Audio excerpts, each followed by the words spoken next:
Hi everyone, this is Howard. Welcome back to another Star Talk Tuesday. This Tuesday being June 30th, 2020. So, we're in June, and it is well and truly into summer, of course. We've got our hot weather, and if you had asked me at the beginning of the month, said, hey, Howard, how many days in the month of June do you think you'll be able to actually look at and see anything worthwhile in the sky? I probably would have sarcastically said maybe one, and realistically maybe two or three.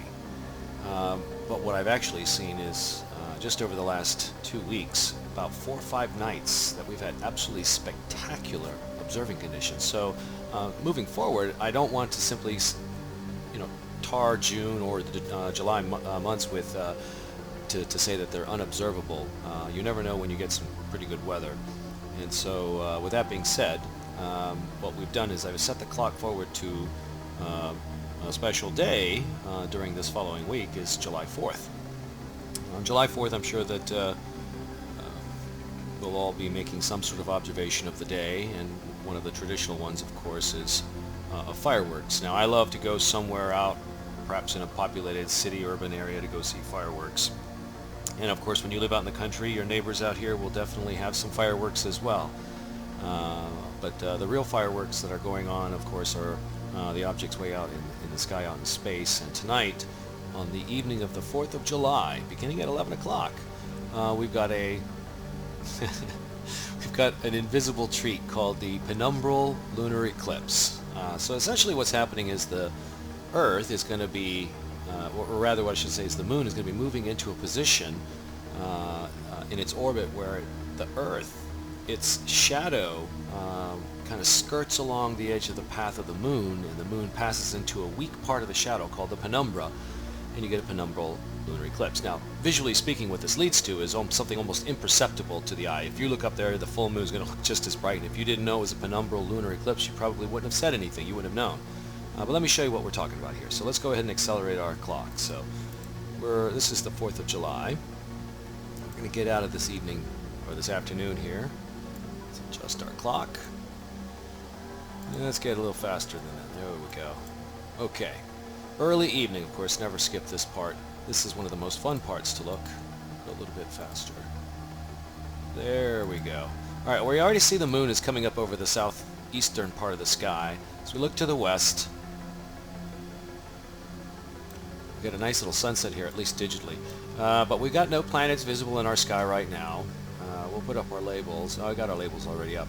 So we know that Venus and Mercury is coming up in the morning hours, and we know the other visible planets are also coming up ahead of them, but later on in the evening. So there's definitely nothing here in our western sky. What we see are the sinking constellations of spring and perhaps late winter.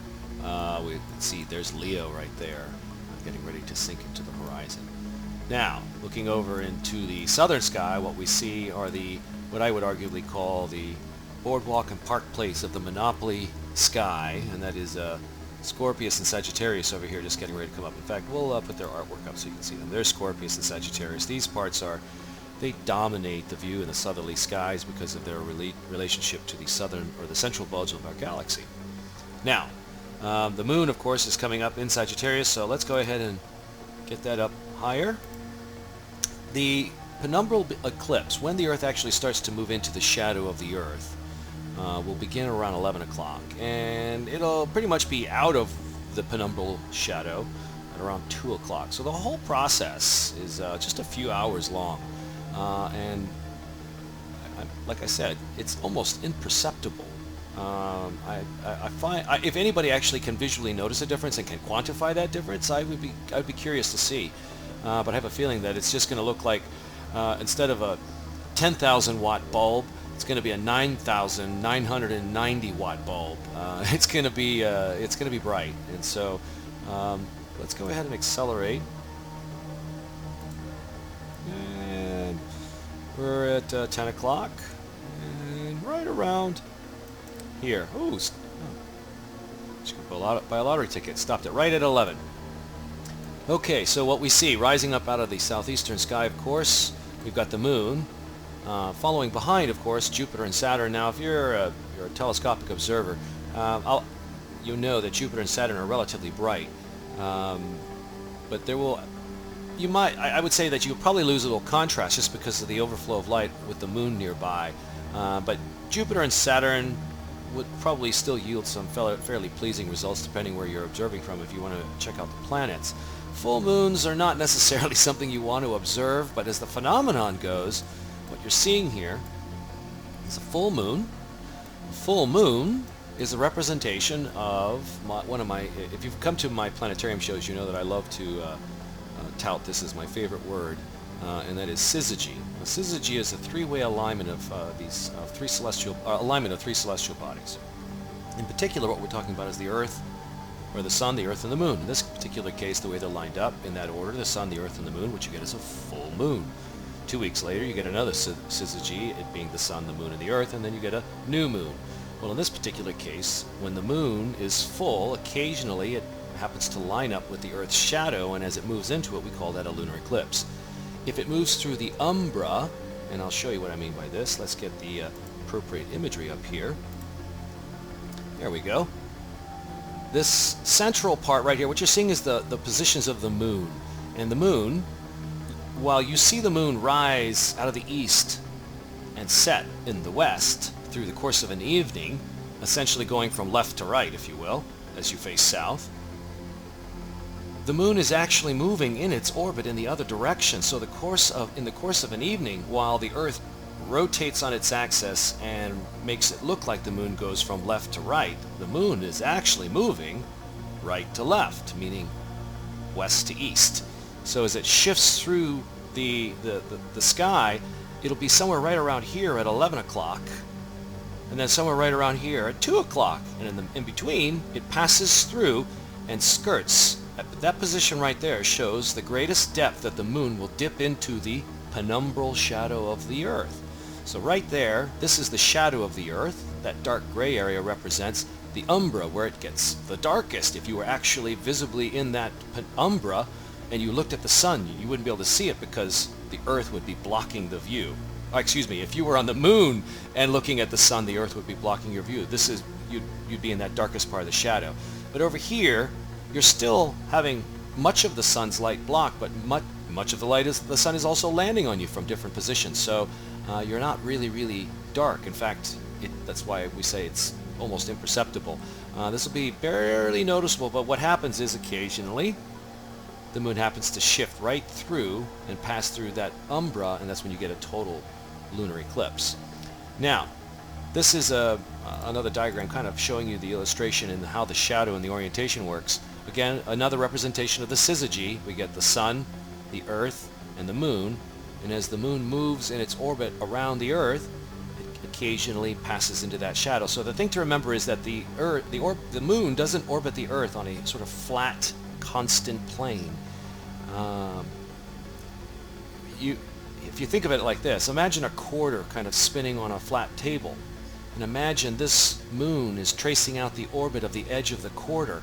Well, as the quarter kind of wobbles, what is the high point in its wobble and the low point in its wobble kind of changes as it moves around, sort of like the old school spirographs. The old folks will remember that. Creating what this sort of wobbling, I think it's referred to as a Laplacian wobble, if my memory serves me right. In any case, what that leads to is a dynamic position of the moon. So sometimes it passes through the umbra, sometimes it passes through the umbra, and sometimes it doesn't do any of it. And so you don't always get a lunar eclipse every single time you have a full moon. The thing to remember is that you can only have a lunar eclipse during a full moon because it's the orientation of the syzygy. So because you get a full moon, because you get the three lining up, occasionally you can also get a lunar eclipse. Anyway, this penumbral lunar eclipse will be happening for us between 11 and 2 o'clock in the morning. And you can see that if you want to. You can see here what's actually, let's change that over here. There we go. This is the physical representation of space in 3 dimensions. I like this program called Worldwide Telescope. There's the moon, and believe me, I've supersized this. The relationship, if I actually go down to their scale sizes, they look like that. So this is the actual relationship between the Earth and the moon. 240,000 miles away. There's our planet Earth, and then the moon 240,000 miles away. If you becomes kind of hard to see. So I scale it up, make it nice and big, and so what that does is creates an exaggerated view that leads to a somewhat, well, you'll see. So again, physically what we see is the syzygy. There's the sun. There we go. There's the sun aligned with the earth, and very shortly the moon will be moving in this position, remember, from right to left, or from west to east relative to our view. As it moves in this direction, it will pass into the shadow of the earth. Now here it's going to look like it's going to pass into the umbra, but remember, that's only because I've supersized it. So let's go ahead and accelerate time. Faster than that. There we go. And there's the shadow. Now I just paused it here, or slowed it down anyway. Let's slow that down more. So here you can kind of see there's the shadow. This would be, if I could accurately describe this, clearly the moon has been made larger, so it's doing something it shouldn't do. It's actually passing into the umbra. But here is the dark part of the shadow, this way, and then over here would be the lighter part of the shadow called the penumbra, and that's the part the moon will be passing through for us on July 4th into the evening or the morning of the 5th. So you won't really be able to see this. Interestingly enough, it allows me to take this moment to show you how the Greeks were able to make a logical deduction that the earth is a sphere more than 2,000 years ago. And that is that, well, astute Greek observers were looking at the moon and noticed that when the moon went into this phase of an eclipse, they realized that it happened to be positioned relative to the sun with the earth in between. And they made a logical deduction that what they were looking at was the shadow of the earth placed upon the moon as the moon moved into the earth's shadow. And what they noticed with every single observation is that the shape of the shadow is a circle. And the Greeks understood something that I think a lot of people today forget, that there's only one shape in the entire three-dimensional universe that creates a circular shadow no matter what angle light lands on it, and that is a sphere. So the Greeks made a logical deduction by looking at the shadow of the earth here on the moon and figured out that the earth was in fact a sphere and not a disc or a flat plate. Anyway, I think I've run out of time. Let's go ahead and get back to our view here. There's our moon in the sky, rising up in the early morning hours. Just as a treat, let's take a look and see what's going on with Jupiter as well. Now, we got some banding going on. I'm just curious as we progress into the evening, because this is only 11 o'clock in the evening. A lot of times things don't even begin to start exploding until after midnight. Look at that. There we go. We got the red spot coming out. So right around 1 o'clock on the 4th of July into the evening of the morning of the 5th, of course, we've got... Go. We've got the great red spot coming into view. Jupiter will look absolutely beautiful, and let's hope and keep our fingers crossed that we get an evening of nice, clear, dry weather like we've been getting occasionally here over the last few weeks. Now, Saturn, this is, well, just take a close look. And everyone, Saturn doesn't need any introduction. I think everyone, at least in an intellectual way, understands what Saturn is. Iconically, it is perhaps the best representation of a planet. If somebody had to play a game where they had to draw a picture of a planet, you wouldn't just draw a circle that might be interpreted as a ball. The first thing that you draw around a circle to imply a planet is you draw rings around it. And so Saturn is the iconic image of a planet. I'm going to get rid of all these labels here. Here we go. Try to create a more natural view. Saturn is for, I would say, perhaps 90, maybe 95%, perhaps even all amateur astronomers out there, Saturn is one of their favorite objects. And I'd say I'd be willing to put my neck on the line and say that for most of them it would be either in number 1 or number 2. Perhaps there are a few out there that have some other objects that may tie it, but Saturn is an absolute stunner. It doesn't do much in variation, doesn't change much. Certainly over time, its wobble can lead to different observational perceptions of the rings, but Saturn is absolutely beautiful, but doesn't have a lot of change in it, meaning that there's no bands, there's no spots, excuse me, nothing that's unique across the face, but those rings are absolutely stunning. Jupiter, on the other hand, is a very dynamic target, and so you can be looking at it one moment and see the great red spot rotate in the view. You can see the moons of Jupiter pass between Jupiter and the Sun and leave shadows on the Earth, or on Jupiter, leading to what we call shadow transits. So that is all going to be right around between 11 and 2 o'clock in the morning. Of course, this is all going on while the lunar eclipse is going on, but of course remember, almost imperceptible change in brightness. Anyway, ladies and gentlemen, thank you again for joining us this time. We'll catch you all again next week.